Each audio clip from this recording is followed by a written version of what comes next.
Hello friends, welcome to my channels. देखिए, आज जो पॉलिटी है उसका पार्ट 3 लेकर आए हैं। इसमें संविधान की प्रस्तावना में जितने क्वेश्चन पूछे गए हैं आज तक उस सभी को डिस्कस करेंगे। तो चलिए हम लोग फर्स्ट क्वेश्चन पे चलते हैं। फर्स्ट क्वेश्चन क्या कर रहा है, बोल रहा है भारतीय संविधान के किस भाग को उसकी आत्मा की व्याख्या प्रदान की गई है। ए में प्रस्तावना, बी मौलिक अधिकार, सी राज्य के नीति निर्देशक तत्व, डी संविधान के सभी अनुच्छेद। तो किसको कहा गया, ए कहा गया प्रस्तावना को। तो ए इसका करेक्ट ऑप्शन हो जाएगा ए। उसको चलिए अगले क्वेश्चन की ओर। अगले क्वेश्चन क्या कहता है, बोल रहा है संविधान निर्माताओं ने किस पर विशेष ध्यान दिया था। ए है प्रस्तावना पर, बी मूल कर्तव्य पे, सी मौलिक अधिकार पे, डी नीति निर्देशक तत्व पे। तो किस पे ज्यादा ध्यान दिया था, ये दिया था प्रस्तावना पे। किस पे, प्रस्तावना पे। तो ए भी इसका करेक्ट ऑप्शन हो जाएगा। उसके बाद चलिए अगले क्वेश्चन की ओर। अगला क्वेश्चन क्या कहता है, बोल रहा है भारत में जनप्रिय संप्रभुता है। भारत में जनप्रिय संप्रभुता है क्योंकि भारत के संविधान की प्रस्तावना शुरू होती है इन शब्दों से। किस शब्दों से शुरू होती है, हम भारत के लोग से, हम भारत के लोग से। तो डी इसका करेक्ट ऑप्शन हो जाएगा। उसके बाद चलिए क्वेश्चन नंबर 4 पे। क्वेश्चन नंबर 4 क्या कहता है, बोल रहा है भारत को गणतंत्र क्यों कहा जाता है। इसकी विधानमंडलों की अधिकतम संख्या जनता द्वारा प्रत्यक्ष चुनी जाती है, बी कह रहा है यह राज्यों का एक संघ है, सी भारतीय नागरिक मूलभूत अधिकारों का उपयोग करती है, और डी यहाँ राज्य की प्रमुख निर्धारित अवधि के लिए निर्वाचित होता है। तो क्या हो जाएगा इसका डी ना, यहाँ राज्य का प्रमुख निर्धारित अवधि के लिए क्या होता है, निर्वाचित होता है। तो डी इसका राइट ऑप्शन हो जाएगा। उसके बाद क्वेश्चन नंबर 5 देखिए क्या कहता है, बोल रहा है भारत है एक क्या धर्मनिरपेक्ष राष्ट्र, हिंदू मुस्लिम राष्ट्र, हिंदू राष्ट्र, इनमें से कोई नहीं। तो भारत कैसा राष्ट्र है, धर्मनिरपेक्ष राष्ट्र है। तो ए इसका करेक्ट ऑप्शन हो जाएगा ए। उसके बाद चलिए अगले क्वेश्चन की ओर। अगला क्वेश्चन क्या कहता है, क्वेश्चन नंबर 6 बोल रहा है धर्मनिरपेक्षता का अर्थ है। धर्मनिरपेक्षता का अर्थ क्या है ये पूछ रहा है। ऑप्शन ए में है राज्य सरकार सभी धर्म के खिलाफ, उसके बाद बी राज्य सरकार द्वारा एक धर्म को स्वीकार, सी ऑप्शन है राज्य सरकार द्वारा किसी धर्म को स्वीकार नहीं करना, डी उपरोक्त में से कोई नहीं। तो कौन हो सकता है, सी ना, राज्य सरकार द्वारा किसी धर्म को स्वीकार नहीं करना। उसके बाद चलिए क्वेश्चन नंबर 7 पे। क्वेश्चन नंबर 7 क्या कहता है, बोल रहा है भारत एक धर्मनिरपेक्ष राज्य है। इसका मतलब है कि भारतीय राज्य धर्म विरोधी नागरिकों का समर्थन करता है।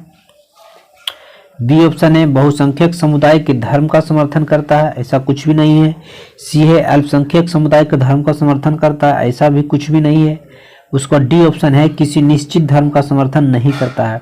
तो डी इसका करेक्ट ऑप्शन हो जाएगा, किसी निश्चित धर्म को समर्थन नहीं करता है। तो राइट आंसर इसका कौन सा हो जाएगा, option number D, option D. उसके बाद चलिए अगले क्वेश्चन की ओर। अगला क्वेश्चन क्या कहता है, बोल रहा है गणतंत्र होता है, गणतंत्र होता है केवल एक लोकतांत्रिक राज्य, बी अध्यक्ष पद्धति शासन वाला राज्य, सी संसदीय पद्धति शासन वाला राज्य, और डी राज्य जहां पर अध्यक्ष वंशागुणत रूप से न हो।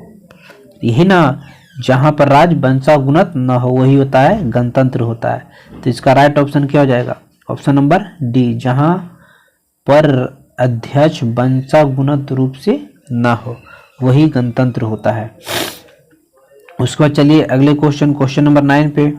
बोल रहा है निम्नलिखित में से वे दो शब्द कौन से हैं जिनका समावेशन 42वें संशोधन द्वारा संविधान की उद्देशिका में किया गया था। ये है धर्मनिरपेक्ष एवं लोकतांत्रिक, बी है प्रभुत्व संपन्न एवं लोकतांत्रिक, सी है समाजवादी एवं धर्मनिरपेक्ष, डी है धर्मनिरपेक्ष एवं गणतंत्र। तो ये 42वें संशोधन में जोड़ा गया था क्या, समाजवादी एवं धर्मनिरपेक्ष। तो इसका सी राइट ऑप्शन हो जाएगा, सी इसका राइट ऑप्शन हो जाएगा। उसके बाद चलिए क्वेश्चन नंबर 10 पे। क्वेश्चन नंबर 10 क्या कहता है, बोलता है भारतीय संविधान की प्रस्तावना में भारत को किस रूप में घोषित किया गया है। जो प्रस्तावना है उसमें भारत को कैसा दिखाया गया है, किस रूप में दिखाया गया है, वो बोल रहा है एक सार्वभौम प्रजातांत्रिक गणतंत्र, बी एक समाजवादी प्रजातांत्रिक गणतंत्र, सी एक प्रभुत्व संपन्न समाजवादी धर्मनिरपेक्ष एवं प्रजातांत्रिक गणतंत्र। तो यही तो दिखाया गया है। तो ऑप्शन नंबर इसमें क्या हो जाएगा, सी राइट ऑप्शन हो जाएगा, ऑप्शन सी। उसका चलिए नेक्स्ट क्वेश्चन की ओर। Question number 11। क्वेश्चन 11 क्या कह रहा है, भारत एक गणतंत्र है, इसका अर्थ है इसका अर्थ क्या है? ए, सभी मामलों में अंतिम अधिकार जनता के पास होता है। बी, भारत में संसदीय शासन व्यवस्था है। सी, भारत में वंशानुगत शासक नहीं है। डी, भारत राज्यों का संघ है। क्या है? तो भारत में वंशानुगत शासक नहीं है, ये यहाँ नहीं चलता है हमारे देश में, तो इसका राइट ऑप्शन हो जाएगा सी। कौन सा? सी। उसका चलिए क्वेश्चन नंबर 12 में, क्वेश्चन 12 क्या कर रहा है? बोल रहा है निम्नलिखित में से कौन सा शब्द भारत के संविधान की उद्देशिका में नहीं है?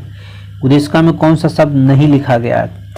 ए है समाजवादी, बी है पंथ निरपेक्ष, सी है प्रभुत्व संपन्न, डी है लोक कल्याण। तो कौन नहीं लिखा गया? लोक कल्याण, बाकी समाजवादी, पंथ निरपेक्ष, प्रभुत्व संपन्न, ये सब है। तो राइट ऑप्शन इसका हो जाएगा डी। कौन सा हो जाएगा? डी। उसके बाद अगले क्वेश्चन की ओर चलिए। अगला क्वेश्चन क्या कहता है? बोल रहा है लोक कल्याणकारी राज का उद्देश्य क्या होता है? लोक कल्याणकारी राज का उद्देश्य क्या है? ए ऑप्शन में है अधिकतम संख्या का अधिकतम कल्याण सुनिश्चित करना, बी कमजोर वर्गों को कल्याण का प्रबंध करना, उसके बाद है भारी स्वास्थ्य सुविधाएं प्रदान करना, उसके बाद ऑप्शन डी देखिए क्या कहता है? बोल रहा है उपयुक्त में से कोई नहीं, उपयुक्त में से कोई नहीं। तो इसका राइट ऑप्शन क्या हो जाएगा? ऑप्शन नंबर बी ना, कमजोर वर्गों को कल्याण का प्रबंध करना, कल्याणकारी का अर्थ तो यही होता है। तो इसका राइट ऑप्शन हो जाएगा क्या? बी। उसका चलिए अगले क्वेश्चन की ओर। अगला क्वेश्चन क्या कहता है? क्वेश्चन नंबर 14 बोल रहा है भारत को एक गणराज्य मुख्य रूप से माना जाता है। भारत को एक गणराज्य मुख्य रूप से माना जाता है। क्यों माना जाता है? क्योंकि राज्याध्यक्ष का चुनाव होता है। ये तो बिल्कुल सही है। हाँ, राज्याध्यक्ष का चुनाव तो होता ही है। उसके बाद अगले क्वेश्चन पे, अगले देखिए ऑप्शन पे करा, उसे 15 अगस्त 1947 को स्वतंत्रता मिली थी। ऐसा कुछ भी नहीं है, इसीलिए गणराज्य नहीं कहा जाता है। सी, उसका अपना लिखित संविधान है, इसलिए क्यों कहेंगे? डी, उसकी सरकार संसदीय प्रणाली के अनुसार है। ए है, लेकिन इसीलिए इसको गणराज्य मुख्य रूप से नहीं मानेंगे, क्योंकि यहाँ पे राज्याध्यक्ष का चुनाव होता है, इसीलिए गणराज्य माना जाता है। तो ई इसका राइट ऑप्शन हो जाएगा ए। चलिए अगले क्वेश्चन की ओर। अगला क्वेश्चन क्या कर रहा है? बोल रहा है भारतीय संविधान की प्रस्तावना के सिलसिले में निम्नलिखित में से कौन क्रम सही है? ए है गणतंत्र, जनवादी, धर्मनिरपेक्ष, समाजवादी, सार्वभौम, समता संपन्न। उसके बाद बी में है सार्वभौम, समता संपन्न, समाजवादी, जनवादी, धर्मनिरपेक्ष और गणतंत्र। उसका सी में है सार्वभौम, समता संपन्न, जनवादी, धर्मनिरपेक्ष, समाजवादी, गणतंत्र। उसका डी ऑप्शन में है सार्वभौम, सत्ता संपन्न, समाजवादी और धर्मनिरपेक्ष, जनवादी, गणतंत्र। तो यही है इसका राइट ऑप्शन। क्या हो जाएगा? डी हो जाएगा इसका राइट ऑप्शन। उसका चलिए अगले क्वेश्चन की ओर। अगला क्वेश्चन क्या कर रहा है? बोल रहा है संविधान की प्रस्तावना में प्रयुक्त शब्द सेकुलर का अर्थ क्या है? मतलब सेकुलर का मतलब क्या होता है, ये पूछ रहा है। सभी नागरिकों को धर्म एवं उपासना की स्वतंत्रता, बिल्कुल सही है। सेकुलर का मतलब तो यही होता है, तो ए इसका राइट ऑप्शन हो जाएगा। उसके बाद अगले ऑप्शन की ओर, अगले क्वेश्चन की ओर चलिए। अगला क्वेश्चन क्या कहता है? 17 शब्द धर्मनिरपेक्ष भारत के संविधान की प्रस्तावना में जोड़ा गया था। इसके विषय में निम्नलिखित में से कौन सा सही है? यह वर्ष 1976 में जोड़ा गया था, यह 44वें संविधान संशोधन द्वारा जोड़ा गया था, यह 42वें संविधान संशोधन द्वारा जोड़ा गया था, यह मूल प्रस्तावना में था अथवा मूल प्रस्तावना में था। इसका कूट नीचे दिया गया है। कूट से हम लोग को क्या करना है? पहचान करना है। इसका कूट नीचे दिया गया है 17 का, उस कूट से हम लोग को पहचान करना है। देखिए 17 का कूट में क्या है? 17 में बोल रहा है ए ऑप्शन में 1 और 2। 1 और 2 में क्या था? 1 और 2 में क्या था? 1 और 2 में था यह 1976 में जोड़ा गया, यह 44वें संविधान नहीं, ये 42वें संविधान संशोधन द्वारा था। तो 1976 में हुआ था, ये भी सही है, लेकिन 42वें संशोधन द्वारा जोड़ा गया था। तो इसका मतलब 1 और 3 सही होगा। 1 और 3 किस ऑप्शन में है? ऑप्शन नंबर बी में है, तो बी इसका राइट ऑप्शन हो जाएगा। बी इसका राइट ऑप्शन हो जाएगा। उसका चलिए अगले क्वेश्चन की ओर। अगला क्वेश्चन क्या कहता है? बोल रहा है भारतीय संविधान की प्रस्तावना में निम्नलिखित, भारतीय संविधान की प्रस्तावना में लिखित हम भारत के लोग, मतलब be the people of India, इसका अर्थ क्या निकलता है? भारतीय गणराज्य की प्रभु सत्ता जनता में नहीं है। तो बिल्कुल सही बात है, ये बिल्कुल सही है। जो भारतीय गणराज्य की प्रभु सत्ता है जनता में तो यही है, यहाँ इलेक्शन होता है, जनता वोट देती है, तो ये इसका राइट ऑप्शन हो जाएगा। उसके बाद चलिए अगले क्वेश्चन की ओर। अगला क्वेश्चन क्या कर रहा है, समाजवाद का अर्थ है, समाजवाद का अर्थ है क्या है, सामाजिक नियंत्रण नहीं हो सकता, राष्ट्रीयकरण नहीं हो सकता, सामाजिक न्याय ये हो सकता है, यही होता है समाजवाद का मतलब ही होता है सामाजिक न्याय, तो सी इसका राइट ऑप्शन हो जाएगा। उसके बाद चलिए अगले क्वेश्चन की ओर। अगला क्वेश्चन क्या कर रहा है, बोल रहा है 42वें संविधान संशोधन द्वारा प्रस्तावना में निम्नलिखित में से कौन सा शब्द जोड़ा गया है। ए है लोकतांत्रिक, बी है व्याय, सी है समाजवाद और डी है राजनीतिक। तो कौन सा शब्द जोड़ा गया था, समाजवाद ना, तो सी इसका राइट ऑप्शन हो जाएगा, सी। उसके बाद फिर चलिए अगले क्वेश्चन की ओर। 21 नंबर बोल रहा है भारतीय संविधान की आत्मा किसे कहा गया है।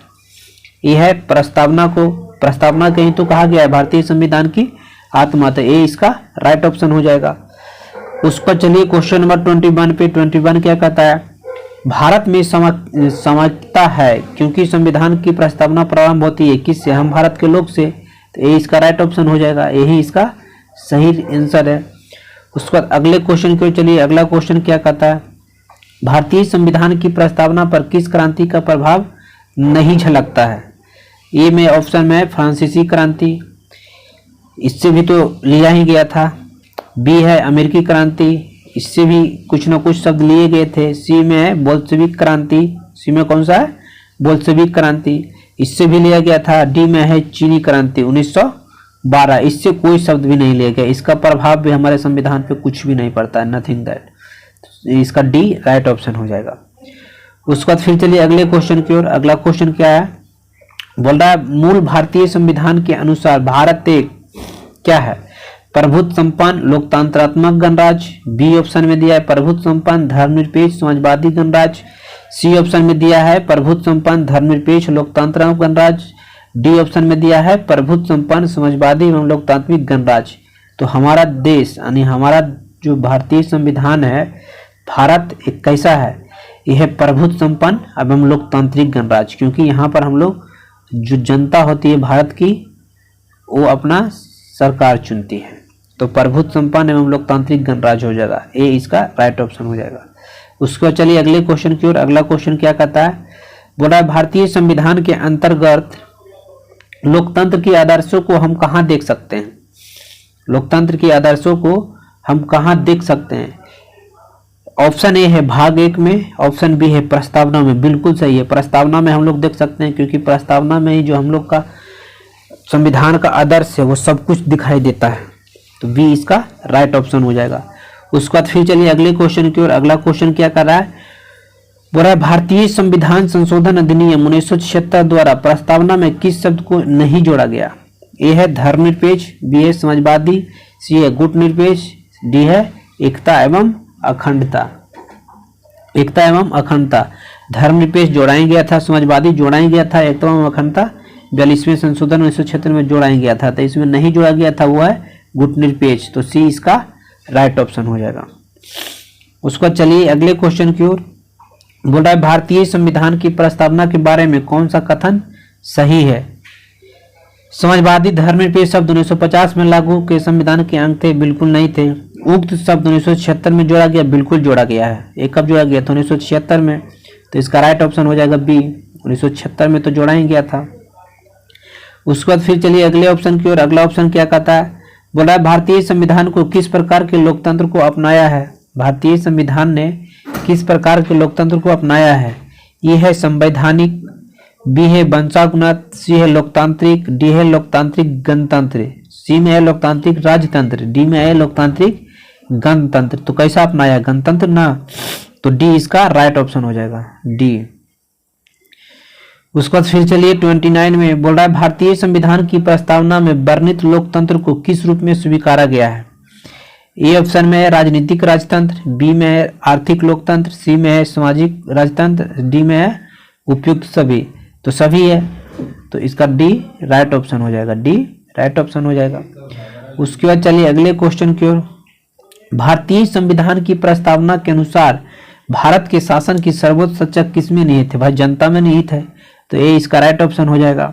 उसके बाद अगले क्वेश्चन की ओर चलिए। अगला क्वेश्चन क्या कहता है, बोला है भारत की संप्रभुता, एकता तथा अखंडता को अक्षुण्ण बनाए रखने तथा उसकी रक्षा करने का प्रावधान किया गया है, किसमें है, इसकी बात कर रहा है। ए ऑप्शन में है प्रस्तावना, बी मूल अधिकार, सी नीति निर्देशक सिद्धांत, डी मूल कर्तव्य। तो ये सब तो बताया गया है भाई प्रस्तावना में ही, तो ये इसका राइट ऑप्शन हो जाएगा। उसके बाद चलिए अगले क्वेश्चन की ओर। भारतीय संविधान की प्रस्तावना में जिन आदर्शों एवं उद्देश्यों की रूपरेखा दी गई है उनके आगे व्याख्या की गई है क्या?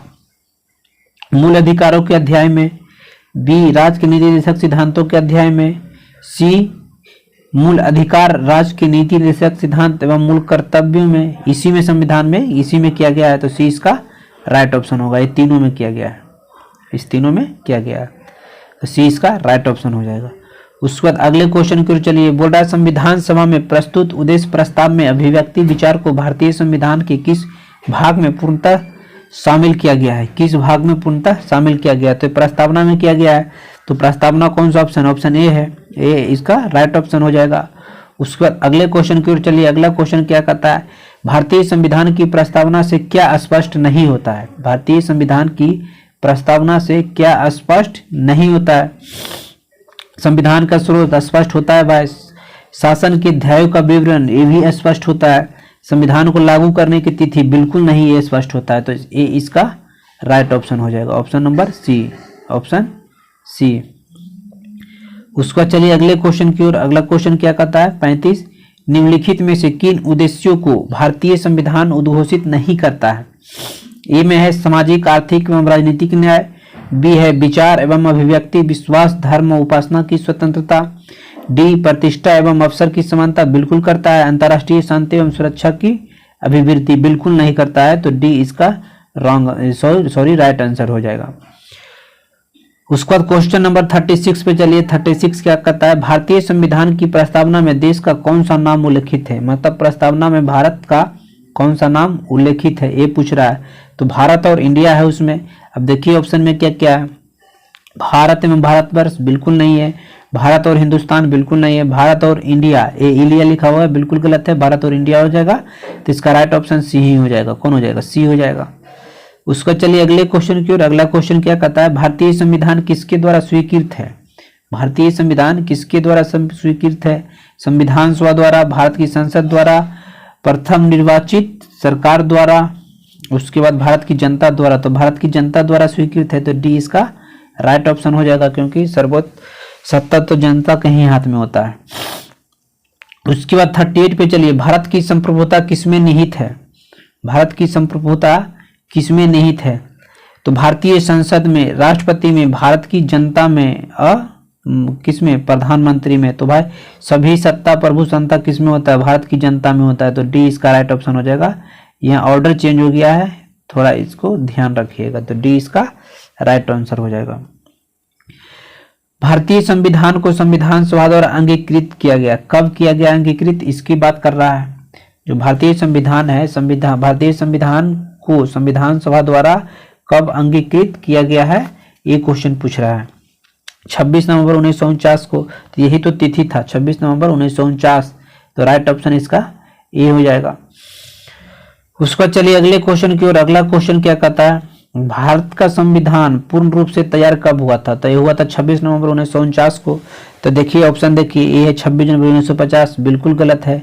बी ऑप्शन में है 26 नवंबर 1949, ये बिल्कुल सही है। पूर्ण रूप से इस दिन क्या हो गया था? तैयार हो गया था, तो इसके 40 का ऑप्शन क्या हो जाएगा? बी।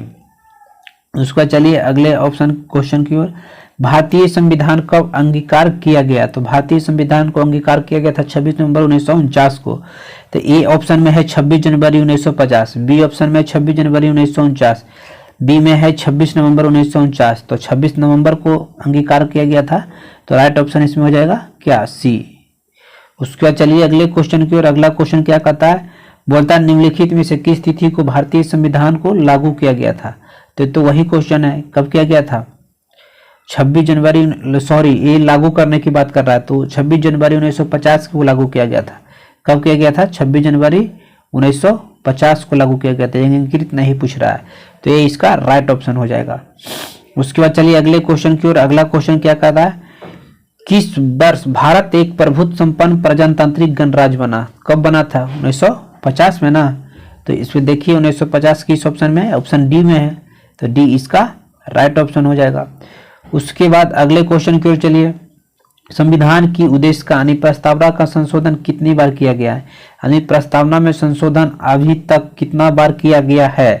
तो कितना बार किया गया है? एक ही बार ना, 1942 वाला। तो देखिए एक कहाँ लिखा हुआ है? सी ऑप्शन में है।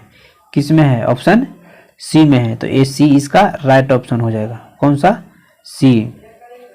उसके बाद अगले क्वेश्चन की ओर चलिए। अगला क्वेश्चन क्या पूछता है? बोला भारत के संविधान की प्रस्तावना में प्रथम संशोधन कब हुआ था? तो प्रथम संशोधन कब हुआ था? 1976 में। तो 1976 ऑप्शन देखिए सी में है, तो सी इसका राइट ऑप्शन हो जाएगा, ऑप्शन सी। उसके बाद फिर चलिए अगले क्वेश्चन की ओर। अगला क्वेश्चन क्या कहता है कि निम्नलिखित अवतरण में हम भारत के लोग भारत को एक संपूर्ण प्रभुत्व संपन्न समाजवादी पंथ निरपेक्ष, ये सब क्या है? ये सब प्रस्तावना में लिखा गया है। अब इसकी बात क्या करता है कि एक्स का अर्थ है, एक्स का अर्थ क्या है? एकता, अखंडता और सुनिश्चित करने वाली बंधुता बढ़ाने के लिए दृढ़ संकल्प होकर अपनी इस संविधान में आज एतद द्वारा इस संविधान को कब? 26 जनवरी 1950 को, 26 नवंबर 1949 को, 26 जनवरी 1949 को, आई इनमें से कोई नहीं। कब किया गया था? एतद द्वारा। लास्ट में ये जो प्रस्तावना है उसमें लिखा जाता है कि 26 जनवरी है अथवा 26 नवंबर है अथवा क्या है 26 नवंबर 1950 है। ये लास्ट में जो प्रस्तावना है उसमें लिखा गया है। तो क्या लिखा गया है इसमें? कौन सा डेट लिखा गया है? इसमें लिखा गया है 26 नवंबर 1950 को एतद द्वारा, 26 नवंबर 1950 को एतद द्वारा। तो इसका राइट ऑप्शन हो जाएगा बी। कौन सा हो जाएगा? Option B. उसके बाद चलिए अगले क्वेश्चन की ओर। अगला क्वेश्चन क्या कहता है कि भारत संविधान की प्रस्तावना सभी भारतीय नागरिकों को निम्न में से कौन सा एक उपलब्ध कराने के लिए वायदा नहीं करती है? संविधान की प्रस्तावना सभी भारतीय नागरिकों को निम्न में से कौन सा एक उपलब्ध कराने के वायदा नहीं करती है, यानी वादा नहीं करती है? ए में है सामाजिक न्याय, बी में है विचार की स्वतंत्रता, सी में है राजनीतिक न्याय, डी पूजा की स्वतंत्रता। तो पूजा की स्वतंत्रता क्यों करेगा भाई? तो इसका डी राइट ऑप्शन हो जाएगा। उसके बाद चलिए क्वेश्चन नंबर 48 पे। बोला 26 नवंबर 1949 को अंगीकृत भारतीय संविधान की प्रस्तावना में शब्द सम्मिलित नहीं थे। कौन नहीं थे? ये पूछ रहा है। तो समाजवादी, पंथ निरपेक्ष, अखंडता, गणराज। तो भाई समाजवादी नहीं था, इसको तो बाद में जोड़ा गया था। समाजवादी नहीं था। समाजवादी था ना जी कि नहीं था? ये पूछ रहा है। तो इसमें कौन कौन शब्द नहीं थे? इनमें से कौन कौन शब्द नहीं थे? समाजवादी, पंथ निरपेक्ष, अखंडता, ये सब तीनों को बाद में जोड़ा गया था। समाजवादी भी नहीं था, पंथ निरपेक्ष भी नहीं था, अखंडता भी नहीं था। जो 1942 जो 42वां संशोधन हुआ था उसमें जोड़ा गया था। तो 1 2 3 है, तीनों नहीं जोड़ा गया था। ये देखिए इसका 1 2 3 ऑप्शन कौन है? ऑप्शन ए है। ऑप्शन ए है, तो इसका ए राइट ऑप्शन हो जाएगा। Option number A. 1 2 3 तीनों नहीं था। उसका चलिए अगले क्वेश्चन की ओर। अगला क्वेश्चन क्या कहता है कि भारतीय संविधान की उद्देशिका में परिवर्तन किस संशोधन अधिनियम में किए गए थे? मतलब उद्देशिका यानी प्रस्तावना में परिवर्तन कब हुआ था? तो 42वां संशोधन द्वारा हुआ था। किसमें हुआ था? 42वां संशोधन द्वारा, जो 1976 में हुआ था। तो सी इसका राइट ऑप्शन हो जाएगा। कौन सा? सी इसका राइट ऑप्शन हो जाएगा। उसका चलिए अगले क्वेश्चन की ओर। भारतीय संविधान की उद्देशिका के संबंध में निम्न स्थानों पर विचार कीजिए और दिए गए कूट की सहायता से बताइए कि इनमें से कौन सही है। इसमें कूट दिया हुआ है, उसमें बताना है कि इसमें क्या सही है। पंडित नेहरू द्वारा प्रस्तुत ऑब्जेक्टिव प्रस्ताव अंतर्गोतवा उद्देशिका बना, इसकी प्रकृति न्याय योग नहीं है। डी ऑप्शन में अगले ऑप्शन में देखिए इसका संशोधन नहीं किया जा सकता। और चौथा है संविधान की विशिष्ट प्रावधानों को रद्द नहीं कर सकता है। संविधान की विशिष्ट प्रावधानों को रद्द नहीं कर सकता है। तो कौन कौन है एक बार फिर से देख लीजिए। फर्स्ट ऑप्शन में क्या है? पंडित नेहरू द्वारा प्रस्तुत ऑब्जेक्टिव प्रस्ताव को उद्देशिका बना, हाँ ये बिल्कुल सही है। इसकी प्रकृति न्याय योग नहीं है, ये भी बिल्कुल सही है। इसका संशोधन नहीं किया जा सकता है, बिल्कुल गलत है। इसका संशोधन किया जा सकता है, संविधान की विशिष्ट प्रावधानों को रद्द नहीं किया जा सकता। तो कौन कौन है? 1 2 4 1 2 4। तो इसका राइट ऑप्शन कौन सा हो जाएगा? बी। बी इसका राइट ऑप्शन हो जाएगा बी। उसका चलिए अगले क्वेश्चन की ओर। अगला क्वेश्चन क्या कहता है कि प्रस्तावना का वह प्रावधान जो सभी वयस्क नागरिकों को मतदान का अधिकार प्रदान करता है क्या कहलाता है? पंथ निरपेक्षता, प्रजातंत्र, समाजवाद और गणतंत्र क्या कहलाता है? प्रजातंत्र, प्रजातंत्र है तभी तो वोट देता है, मतदान करता है, तो प्रजातंत्र कहलाएगा। उसके बाद चलिए 52 नंबर क्वेश्चन पे, 52 क्या कह रहा है, भारत के संविधान की प्रस्तावना में समाजवादी धर्मनिरपेक्ष शब्दों को किस संशोधन द्वारा जोड़ा गया। देखिए कितना बार रिपीट किया है क्वेश्चन, तो 42वां द्वारा जोड़ा गया था। कब? 42वां द्वारा, तो बी इसका राइट ऑप्शन हो जाएगा। भारतीय संविधान लागू कब हुआ? देखिए क्वेश्चन रिपीट हो रहा है, बहुत इंपॉर्टेंट क्वेश्चन है, बहुत बार रिपीट हुआ। तो ये लागू की बात कर रहा है, तो 1950 में, 26 जनवरी 1950 में, तो ए इसका राइट ऑप्शन हो जाएगा। उसके बाद अगले क्वेश्चन को चलिए, भारतीय संविधान ने किस भाग में स्पष्ट रूप से घोषणा की है कि भारत एक धर्मनिरपेक्ष राज्य है, मतलब इसका उल्लेख किसमें किया गया है। तो ये मेरे मौलिक अधिकार भी है संविधान की प्रस्तावना, तो प्रस्तावना में ही तो लिखा गया है, किसमें? प्रस्तावना में ही है, तो बी इसका राइट ऑप्शन हो जाएगा, बी इसका राइट ऑप्शन हो जाएगा। उसके बाद अगले क्वेश्चन की ओर चलिए, भारत के संविधान की प्रस्तावना में कितने प्रकार का न्याय, स्वतंत्रता, समानता एवं भ्रातृत्व की सही क्रम में उल्लेख किया गया है? 3, 5, 2, 1, इसमें से कुछ कितने प्रकार का न्याय, स्वतंत्रता, समानता एवं भ्रातृत्व का सही क्रम में किया गया है? अच्छा, इसमें न्याय कितनी बार है, स्वतंत्रता कितनी बार है, समानता कितनी बार है, भ्रातृत्व कितनी बार है, इसकी बात कर रहा है। तो ए ऑप्शन में 3, 5, 2, 3, 5, 2, 1, बी में है 1, 3, 5, 2, सी में है 2, 5, 3, 1, डी में 5, 2, 1, 5, 2, 1, 3। तो न्याय की बात करेंगे 3 बार किया गया, स्वतंत्रता की बात 5 बार किया गया, समानता की बात 2 बार, भ्रातृत्व की बात 1 बार किया गया। तो न्याय 3 बार किस में है? फर्स्ट में है, तो फर्स्ट ही इसका राइट ऑप्शन हो जाएगा, फर्स्ट ही इसका राइट ऑप्शन हो जाएगा।